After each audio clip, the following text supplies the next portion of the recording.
सड़ी गली व्यवस्था के खिलाफ एक खोजी पत्रकार की सत्ता से बगावत देखना चाहते हैं तो हमारे चैनल को लाइक, सब्सक्राइब और शेयर करना न भूलें।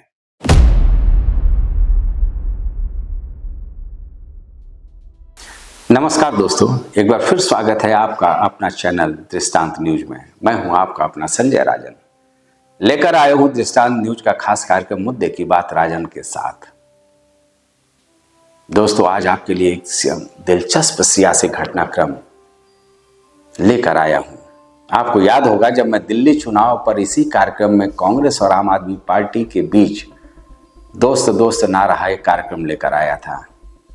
आज उसी कड़ी को थोड़ा और विस्तार देने की कोशिश करेंगे। दिल्ली के विधानसभा चुनाव से निकालकर उसे पूरे देश के परिप्रेक्ष्य में समझने की कोशिश करेंगे। दोस्तों, दिल्ली चुनाव में इंडिया गठबंधन तो तार तार हो गया, इसमें कोई दो राय नहीं है। लेकिन इन सब के बीच ऐसा लगने लगा कि इंडिया गठबंधन के सदस्य सियासी दल, चाहे बात की जाए उद्धव ठाकरे की शिवसेना की, या बात की जाए तीसरी बड़ी पार्टी के रूप में उभरे समाजवादी पार्टी की, या फिर पश्चिम बंगाल में दबदबा कायम करने वाली तृणमूल कांग्रेस की, या फिर बात कर ली जाए दिल्ली के केजरीवाल की, जाहिर सी बात है एक धड़ा साफ तौर पर सामने उभरता हुआ नजर आ रहा है। क्योंकि ममता बनर्जी, अखिलेश यादव, उद्धव ठाकरे, इन सब ने दिल्ली के चुनाव में कांग्रेस से इतर आम आदमी पार्टी को अपने समर्थन देने का ऐलान कर दिया है। और इन पार्टियों की रणनीति की वजह से अब कांग्रेस के सामने असहज स्थिति पैदा हो गई है। मेरा तो ये मानना है कि लोकसभा चुनाव के बाद से इंडिया गठबंधन को लेकर कांग्रेस की उदासीनता एक बड़ी वजह रही। जब अब तीसरे मोर्चे की कवायद निश्चित तौर पर समाजवादी पार्टी सुप्रीमो अखिलेश यादव और तृणमूल सुप्रीमो ममता बनर्जी की ओर से कोशिश की जाती नजर आ रही है। अखिलेश और ममता बनर्जी, ऐसा लगता है जो सूत्रों के हवाले से खबर आ रही है, ये कोशिश कर रहे हैं कि इंडिया गठबंधन की बजाय एक तीसरे मोर्चे का गठन किया जाए। अब देखिए ना, जैसे ही अखिलेश यादव ने, ममता बनर्जी ने या फिर उद्धव ठाकरे ने आम आदमी पार्टी को दिल्ली चुनाव में समर्थन का ऐलान किया, कांग्रेस भी अब आम आदमी पार्टी को दिल्ली में अपना विपक्षी दल घोषित करने में पीछे नहीं नजर आ रही है। आपने सुना होगा, कई नेताओं ने कहा कि आम आदमी पार्टी विपक्षी दल की भूमिका में है। कई कांग्रेस नेताओं का बयान आपने साफ तौर पर सुना होगा कि कांग्रेस की ओर से यह भी दलील दी जाने लगी कि दिल्ली में भला समाजवादी पार्टी, टीएमसी या शिवसेना उद्धव गुट की ताकत ही क्या है, जिसका समर्थन से कोई असर आम आदमी पार्टी पर पड़ने वाला है। चूंकि कांग्रेस की ओर से ये दलील बेशक दी जाए, लेकिन इसे एक बड़े परिप्रेक्ष्य में समझने की आवश्यकता है। यह तो कहा ही जा सकता है कि अब कांग्रेस के लिए इंडिया ब्लॉक में बहुत कुछ बचा नहीं है। अब समझिए आखिर क्यों इंडिया ब्लॉक का क्षेत्रीय पार्टियों का क्षेत्रीय पार्टी या फिर राष्ट्रीय जो दल हैं जो इंडिया ब्लॉक में शामिल हैं, उनका मुंह भोंग हो रहा है इंडिया ब्लॉक से। पहली बात तो ये कि आपको याद होगा कि लोकसभा चुनाव के बाद से संभवतः इस तरह का कोई इंडिया गठबंधन की बैठक हमने नहीं देखी, या आपने न सुना होगा न समझा होगा। तो क्या ये सिर्फ लोकसभा चुनाव में मोदी लहर को रोकने के लिए ही इंडिया गठबंधन का गठन किया गया था या कवायद की गई थी? ये बात अलग है कि इंडिया गठबंधन की पैरोकारी करने वाले नीतीश बाबू लोकसभा चुनाव के पहले ही बीजेपी के खाते में पाले में जाकर के बैठ गए और सबसे पहले वही इससे अलग हो गए। उसके बाद भी दिल्ली में बैठकों का दौर रहा, बेंगलोर में हुआ और तमाम जगहों पर इंडिया गठबंधन की बैठक खूब दमखम के साथ की गई लोकसभा चुनाव के पहले। लेकिन उसके बाद क्या हालात रहे? जब राज्यसभा चुनावों की क्षमा चाहूँगा, जब राज्यों में विधानसभा चुनाव की बात की जाने लगी, तो चाहे हरियाणा हो, महाराष्ट्र हो या मौजूदा समय में जो दिल्ली में चुनाव हो रहा हो, कहीं पर भी इंडिया गठबंधन एक ताकत के रूप में उभर कर नहीं आई। जीत अलग अलग हासिल हो, बेशक ये बात अलग है, और इसका सीधा फायदा बीजेपी और उसके जो घटक दल हैं उनको मिलता हुआ भी नजर आया। लेकिन इंडिया गठबंधन में ये का बिल्कुल समाप्त हो चुका है। उमर अब्दुल्ला का बयान भी आपने सुना होगा, जो जम्मू कश्मीर के मुख्यमंत्री हैं। उन्होंने साफ तौर पर यह कहा कि लोकसभा चुनाव के लिए ही अगर इंडिया गठबंधन का केवल गठन किया गया था तो इसे तत्काल भंग कर देना चाहिए। यानी कुल मिलाकर के अब इंडिया ब्लॉक के जितने सियासी दल हैं वो इस गठबंधन को लेकर सवाल खड़े कर रहे हैं। जाहिर सी बात है, सवाल तो खड़े होंगे ही, क्योंकि कांग्रेस की अगुवाई में इंडिया गठबंधन बना था। लेकिन यक्ष प्रश्न ये भी तो उठता है कि आखिर ये क्षेत्रीय पार्टियां क्यों तीसरे मोर्चे की कवायद की ओर बढ़ रही हैं? कांग्रेस के सामने क्या चुनौती है, सबसे पहले इस पर बात कर लें। कांग्रेस को ऐसा लगने लगा है कि अगर क्षेत्रीय दल, चाहे उत्तर प्रदेश की बात कर ली जाए तो समाजवादी पार्टी यहाँ अपनी दावेदारी ठोकती है, पश्चिम बंगाल में ममता बनर्जी दावेदारी ठोकती हैं, दिल्ली में केजरीवाल दावेदारी ठोक रहे हैं, तो एक एक करके अगर क्षेत्रीय दल हर एक राज्य में अपनी दावेदारी ठोक ले तो फिर कांग्रेस जाएगी कहाँ?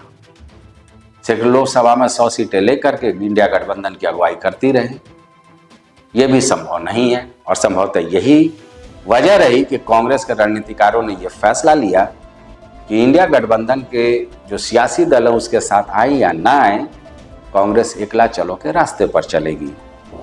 और आप देखिएगा, अभी तो दिल्ली का चुनाव है, कांग्रेस अपने दम पर चुनाव लड़ रही है। हालांकि आरजेडी के साथ कांग्रेस का संबंध बेहतर है, तो हो सकता है बिहार में सीटों का तालमेल हो सकता है। उसके बाद उत्तर प्रदेश की बारी आएगी, यहाँ भी खिटपिट साफ तौर पर देखने को मिलेगा। समाजवादी पार्टी और कांग्रेस के बीच हमें नहीं लगता है कि तब तक संबंध इतने मधुर रहेंगे कि समाजवादी पार्टी जो चाहेगी वो कर लेगी, जैसा कि उपचुनाव में देखने को मिला। कांग्रेस के कार्यकर्ता मनमा सोचकर बैठे रहे और समाजवादी पार्टी सारे सीटों पर चुनाव लड़ी। हालांकि परिणाम निश्चित तौर पर निराशाजनक रहा। समाजवादी पार्टी केवल 2 सीटों पर सिमट कर रह गई। तो कुल मिलाकर के क्षेत्रीय दलों की अपनी अपनी महत्वाकांक्षाएं हैं। और सबसे बड़ी बात तो यह है कि इंडिया गठबंधन के ज्यादातर जो सियासी दल हैं वो कांग्रेस से ही अलग होकर के बने हैं। तो जो कांग्रेस का वोट बैंक है वही इन क्षेत्रीय दलों के पास है। और 2 लोकसभा चुनाव के बाद से जिस तरह से कांग्रेस ने अपनी वापसी की है राहुल गांधी के नेतृत्व में, यह सुगबुगाहट क्षेत्रीय दलों में शुरू हो चुका है कि अगर कांग्रेस हर जगह पांव पसारने की कोशिश करती है तो उनके वोट बैंक पर सीधा असर पड़ेगा। सत्ता पाने की जो एक ख्वाहिश है क्षेत्रीय दलों की, वो कहीं अधर में न चले जाए, तो तीसरे मोर्चे की कवायद शुरू हो चुकी है। इसके पहले भी ममता दीदी ने साफ किया था कि वो इंडिया गठबंधन का नेतृत्व करने को तैयार हैं, क्योंकि मौजूदा नेतृत्व ऐसा कर पाने में सक्षम नहीं है, सफल नहीं है। तो जाहिर सी बात है, स्वागत करने वालों में सबसे पहले नाम था अखिलेश यादव का, उसके बाद शरद पवार का, फिर उद्धव ठाकरे का।